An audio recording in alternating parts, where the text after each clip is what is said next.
Halo, selamat datang di Digital Bootcamp ke-6 Anda. Topik kali ini adalah cara membuat iklan yang efektif. Nah, karena kebanyakan pemasar jaringan tidak pernah belajar bagaimana menulis iklan yang efektif, ya, mereka biasanya mencontoh iklan dari perusahaan mereka dalam bentuk penawaran yang kaku, berlebihan, bahkan membuat prospek yang menjadi target pasar nyata mereka diam tanpa respon. Nah, dengan kata lain, Anda akhirnya malah membuang banyak uang. Nah, saya banyak menemukan beberapa orang yang memulai bisnis di industri ini, dan hal pertama yang mereka lakukan adalah membuat iklan di media sosial atau koran lokal. Nah, isinya seperti peluang bisnis dari rumah, misalnya, ya, produk kesehatan terbaru yang menjadi tren dunia. Hubungi saya di nomor sekian-sekian, ya. Dan kemudian mereka terkejut setelah menyadari bahwa telah menghabiskan uang 2 juta rupiah lebih dan hanya mendapatkan 3 panggilan telepon dari orang-orang yang bangkrut atau mereka yang sedang mencari pekerjaan, ya. Saya membuat iklan juga sebetulnya, ya, dan iklan tersebutlah yang mendatangkan ratusan bahkan ribuan prospek kepada saya. Nah, rata-rata tingkat formulir atau rata-rata opt-in saya pada halaman perangkat prospek saya sebesar lebih dari 60%. Nah, apa perbedaannya antara iklan yang banyak distributor buat dengan yang saya buat? Nah, menulis iklan yang bagus yang mendapat hasil ya adalah suatu ilmu pengetahuan, teman.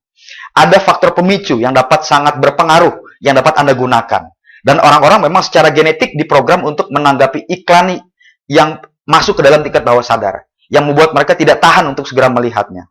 Nah, kita sudah bicara banyak tentang pemicu, yang salah satunya adalah bagaimana orang diprogram untuk memperoleh kesenangan dan menghindari rasa sakit.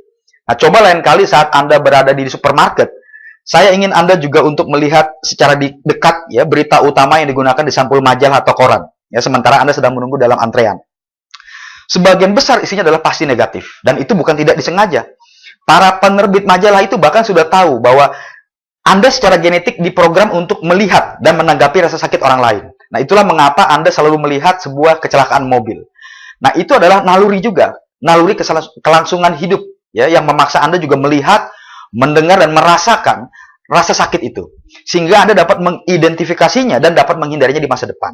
Nah, biasanya sisa berita utama di sampul majalah akan menjadi lebih positif dan memberikan manfaat. Contohnya seperti bagaimana menghilangkan berat badan 10 kg dalam waktu 10 hari, ya, atau 5 cara untuk pensiun kaya. Tapi itu hanya permulaan. Ada lapisan-lapisan psikologi yang bisa Anda buat ke dalam iklan dan presentasi peluang bisnis Anda yang akan meroketkan hasil bisnis Anda. Nah, salah satu pemicu umum yang digunakan di seluruh industri kita disebut sebagai bukti sosial. Nah, prinsip ini mengatakan bahwa kita menentukan apa yang benar dengan mencari tahu apa yang orang lain pikir benar. Ya, saya akan ulangi. Ini penting sekali.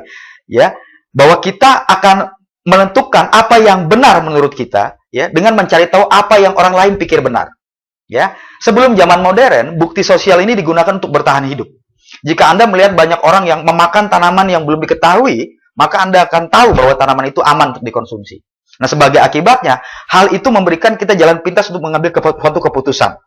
Oke? Nah, pengiklan sering memberitahu kita bahwa produk mereka laris atau paling dicari.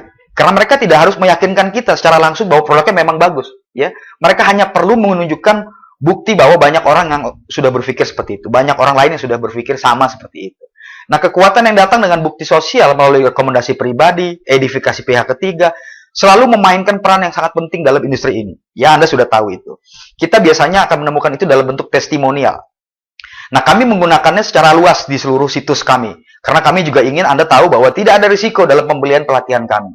Kami ingin untuk memastikan bahwa Anda tahu bahwa ribuan orang lainnya di seluruh penjuru Indonesia telah sangat senang tentang apa yang telah mereka pelajari dari produk kami, dan mereka sangat puas dan memutuskan untuk menjadi pelanggan.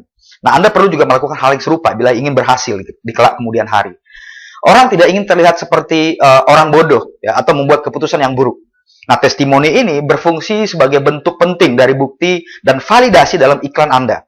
Dan bila digunakan dengan benar, Anda dapat meningkatkan hasil pemasaran dan meningkatkan usaha merekrut. Sepertinya memang lucu. Tapi setelah saya mempelajari konsep di balik raja sponsoring, saya benar-benar merubah teknik untuk bagaimana menawarkan pemasar jaringan lain ke langsung peluang bisnis saya. Itu tampaknya seperti hal yang konyol, teman, ya, untuk dilakukan. Bayangkan saja, membandingkan mangga dengan mangga sambil bermain tarik tambang untuk memperlihatkan punya saya lebih baik perusahaannya daripada punya Anda, dan lain-lainnya. Ya. Nah, pada pendekatan yang berbeda, saya melihat mereka yang masih melakukan hal seperti itu seperti orang gila.